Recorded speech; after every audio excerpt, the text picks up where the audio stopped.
ఎవరైనా బీఆర్ఎస్ కార్యకర్తలను బెదిరింపులకు గురి చేస్తే వారి పేర్లను పింక్ బుక్ లో రాసి పెట్టుకుంటామని, ఎవరిని వదిలిపెట్టేది లేదని ఎమ్మెల్సీ కవిత హెచ్చరించారు. కామారెడ్డి జిల్లా బాన్స్వాడలో జరిగిన బీఆర్ఎస్ రజతోత్సవ సభ సన్నాహక సమావేశంలో పాల్గొన్నామే కాంగ్రెస్ నేతల తీరుపై ఆగ్రహం వ్యక్తం చేశారు. కేసీఆర్ మంచివారు అయ్యుండొచ్చు, కానీ తాను కొంచెం రౌడీ టైప్ అన్నారు.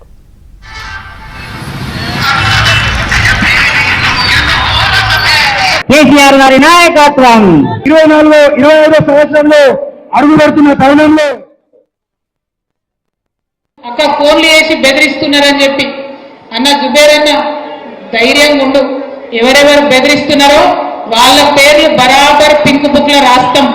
ఇడిచిపెట్టేదైతే ఉండదు, అందులో ఏమీ ఆలోచించదు. కేసీఆర్ సార్ మంచోడు కావచ్చు, నేను కొంచెం రౌడీ టైపే, ఎట్టి పరిస్థితుల్లో ఇడిచిపెట్టుడు ఉండదు.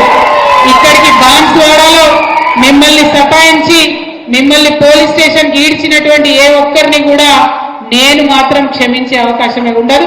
పింక్ బుక్ బరాబర్ పెడతాం, అందులో పేర్లు రాస్తాం. అది అధికారులు కావచ్చు, నాయకులు కావచ్చు, ఎవరిని కూడా వదిలిపెట్టాం. ఎందుకంటే మనం అధికారంలో ఉన్నప్పుడు అరాచకం చేయలేదు, ప్రజలకు మంచి చేసినాం, అభివృద్ధి చేసినాం.